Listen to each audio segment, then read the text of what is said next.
Assalamualaikum warahmatullahi wabarakatuh. Saya Hendry, pemilik blog Dunia Kontraktor dan ahli pengadaan nasional dengan sertifikat dari LKPP. Hari ini kita akan membahas masalah trik jahat Pokja pemilihan dalam menetapkan persyaratan tender. Sesuai janji saya sebelumnya bahwa yang akan kita bahas adalah persyaratan upload dokumen kualifikasi. Sekarang kita buka tender yang baru saja diumumkan pemenangnya kemarin. Kebetulan saya juga menjadi salah satu peserta tendernya, yaitu tender paket belanja penataan interior gedung rawat inap kelas 1. Kita klik. Sudah terbuka ini. Informasi tendernya sudah terbuka.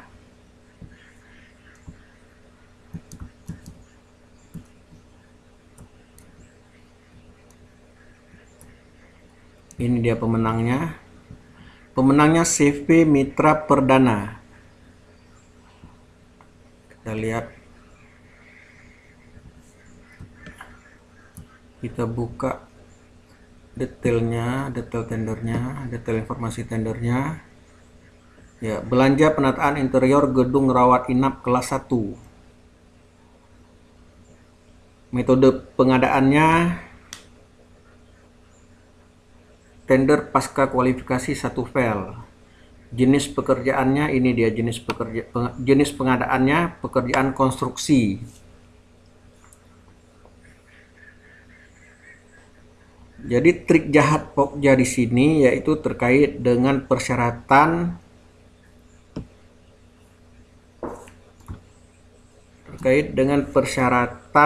ini dia.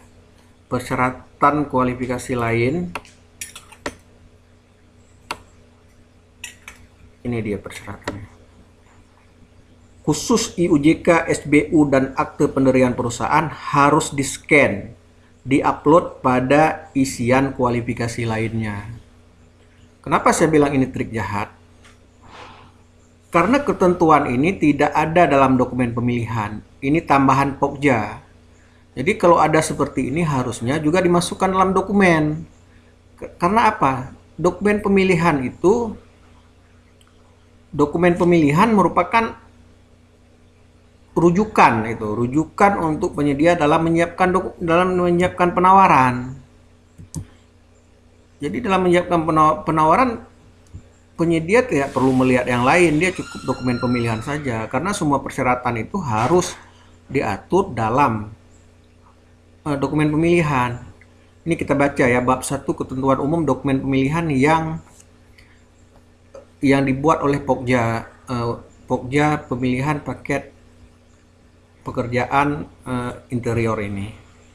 Paket pekerjaan belanja penataan interior gedung rawat inap kelas 1. Ini dokumen pemilihannya. Dalam dokumen disebutkan bab 1 umum bagian A. Dokumen pemilihan ini disusun untuk membantu peserta dalam menyiapkan dokumen penawaran berdasarkan Peraturan Presiden Nomor 16 Tahun 2018 tentang pengadaan barang jasa pemerintah beserta perubahannya dan aturan turunannya, untuk membantu peserta dalam menyiapkan dokumen penawaran. Ini berulang-ulang nih. Tapi intinya apa? Intinya dokumen ini merupakan pedoman dalam menyusun penawaran. Jadi semua syarat itu harus dicantumkan dalam dokumen. Jadi kalau syaratnya tidak ada, persyaratan yang dibuat oleh Pokja tidak ada dalam dokumen pemilihan, tapi ada dalam laman SPSI yang tidak menjadi rujukan kita, ini suatu trik jahat trik jahat dari Pokja pemilihan. Jadi persyaratan ini khusus IUJK, SBU, akte pendirian perusahaan, hasil scan diupload pada isian kualifikasi lainnya, itu tidak ada ketentuannya dalam dokumen pemilihan. Ditambah lagi dengan IUJK ini sekarang sudah tidak dipersyaratkan lagi. Jadi ini Pokja ini sepertinya masih berprinsip kalau bisa dipersulit kenapa dipermudah. Itu prinsip yang mereka pegang sepertinya kalau saya lihat dari persyaratan ini. Apalagi dengan adanya persyaratan yang disembunyikan karena tidak dicantumkan dalam dokumen pemilihan. Kemudian satu lagi yang sebelum kita bahas selanjutnya, ini satu yang jadi pedoman kita ini supaya tidak disalahkan. Ini ketentuan huruf C ini bagian umum nih. Dalam hal terdapat pertentangan persyaratan yang tertulis pada dokumen pemilihan dengan yang tertulis pada sistem pengadaan secara elektronik, maka yang digunakan adalah persyaratan yang tertulis pada dokumen pemilihan. Ini kan jelas di sini. Ini jelas bahwa persyaratan IUJK SBU akte penerian perusahaan hasil scan diupload pada isian kualifikasi lainnya cuman ada di SPSE nih, hanya tertulis pada sistem pengadaan secara elektronik atau SPSE, sementara dalam dokumen tidak ada. Jadi berarti ada pertentangan persyaratan. Dalam ketentuan dokumen pemilihan, masalah upload dokumen hasil scan sudah diatur sebenarnya. Kita coba cari ya. Scan dengan kata kunci scan. Ini dia. Dalam dokumen diatur cara pengisian data kualifikasi. Ketentuannya IKP 211. Peserta berkewajiban untuk mengisi data kualifikasi melalui form isian elektronik data kualifikasi dalam SPSE. Ya, ini ketentuannya. Kewajiban peserta apa? Mengisi data kualifikasi melalui form isian elektronik data kualifikasi dalam SPSE. Sekarang kita lihat persyaratan tambahan oleh Pokja yang disembunyikan dari dokumen pemilihan ini, dari dokumen tender ini, yaitu IUJK, SBU, dan akte penerian. Ini apakah merupakan persyaratan kualifikasi? Ya, jelas. Ini persyaratan kualifikasi. Dan apakah sudah terakomodir? Ini dia. Apakah persyaratan IUJK, SBU, dan akte penerian sudah terakomodir dalam data kualifikasi form isian elektronik data kualifikasi? Jawabannya iya, sudah terakomodir. Coba kita lihat ya, kita lihat sekarang saya buka data kualifikasinya. Ini dia. Lihat data. Nomor induk berusaha NIB sudah terakomodir dalam form isian elektronik kualifikasi. Izin usaha jasa konstruksi kalau memang masih ada. Masih sempat kita buat dulunya. Kalau sekarang sudah tidak ada lagi isian IUJK. Jadi IUJK ini bukan merupakan syarat, terakomodir juga di sini. SBU terakomodir.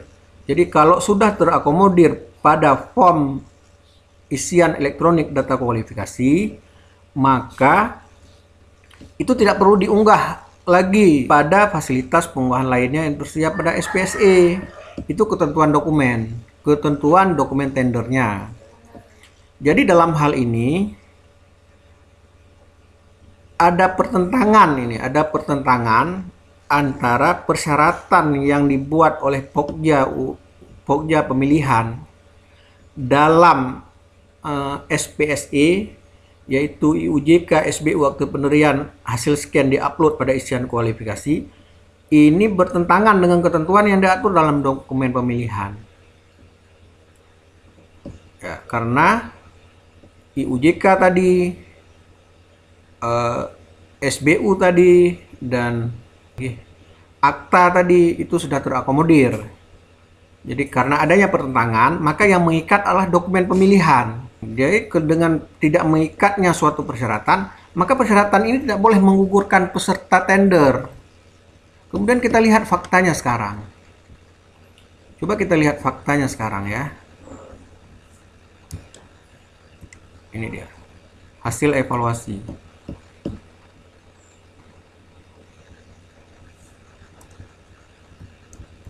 Ini kita lihat.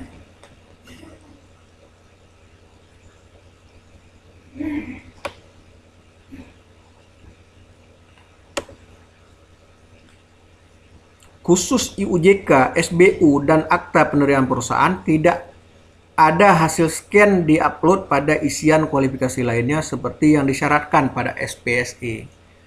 ternyata syarat yang tidak mengikat tadi, syarat yang ditambah-tambah dan disembunyikan dari dokumen pemilihan oleh Pokja, itu menjadi alasan digugurkannya peserta tender.